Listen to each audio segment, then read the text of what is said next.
今天给大家唠唠灵操啊，这个武将牛逼了。很多朋友说灵操这个武将是三国杀最无聊的武将之一啊，四血挂装备多摸牌，没有一点特色，也没有一点趣味性。你说你这武将出它干嘛呢？有啥玩头呢？没错啊，但是我要给大家说出一点啊，灵操可能是目前三国杀里面最平衡的几个武将了。你不要打问号，我特地去调研了一下这几次线下王者之战的将池啊，发现里边每次都有灵操。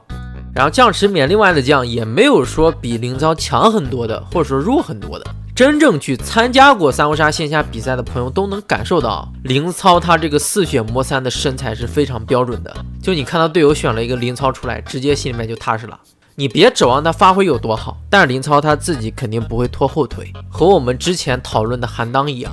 灵操也是一个队友看见喜欢，敌人看见也乐于与他去博弈的将啊，不会讨厌他。那他这个设计就没有太大的问题。咱看一个武将也不能只看他的契合度啊、趣味性，还要看他的平衡性、竞技性。其实从三国杀比赛的将池就能看出来，三国杀这逼游戏平衡性做的是有多差了。只能选一些5、6年前的将组将池，一个网游的电竞比赛都没法用最新更新的内容去比，那你还办屁啊？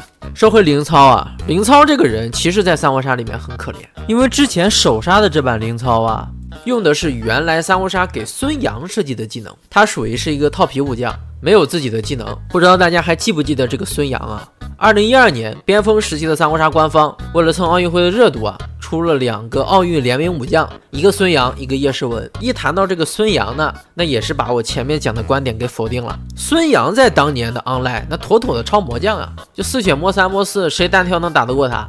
就灵操现在看起来这么一个眉清目秀的将，他放当年也不平衡。就平衡性啊，你也不能脱离于时代，单独去分析它。卡牌游戏嘛，其实随着更新，卡牌逐渐超模是可以理解的，但是你要把握好它这个强度的膨胀速度。其实在20年之前啊，三国杀武将的强度膨胀的不算快，很稳当，属于是一个匀速膨胀。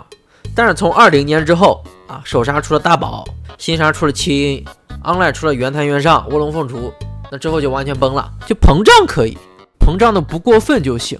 你像当年的孙杨吧，那超模是超模，但他没有超模的让人恶心啊。你像曹中富王后这种就完全接受不了了。三国杀早就已经失去平衡性了，为了流量，为了赚钱，为了给氪老爽，什么平衡不平衡啊？是不是 GK？ 所以说咱现在再去谈三国杀的平衡性也没有太大的意义了。但是咱不能被他 PUA， 一定要清楚三国杀目前的恶劣环境就是由他们官方一手导致的，那这个问题也解决不了了，那怎么办呢？没法办，该骂骂，该玩玩，你总要往前看，那你就只能接受他现在这个逼环境，就接受这些强将，要不然你就少玩啊，像我一样多玩国战是吧？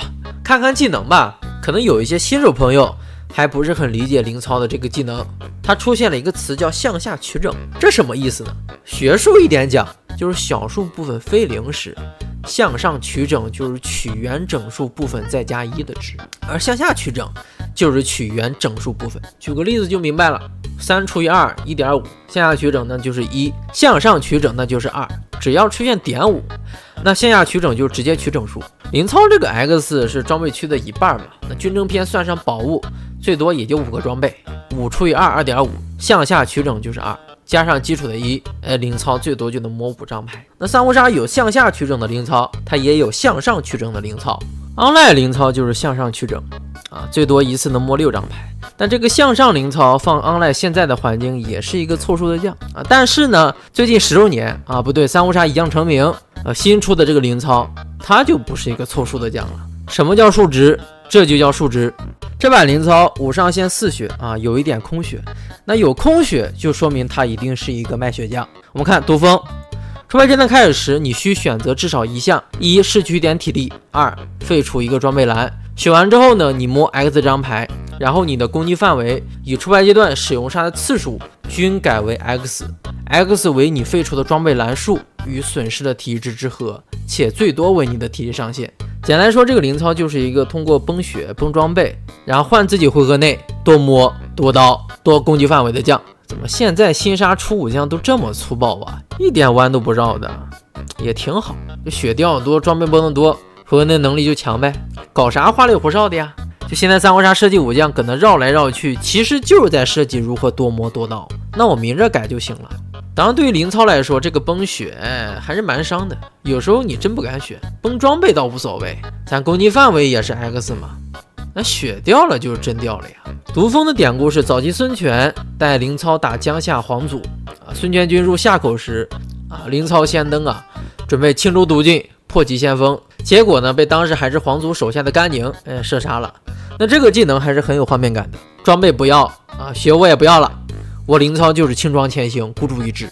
这新杀的这设计，这些小画面整的还是不错的OK， 这是林操很可惜，无论是老林操还是最近新出的林操，注定都是被时代所淹没的数值将。轻舟独进，破敌先锋，带兵10万，不如老夫多加一剑。此剑何来？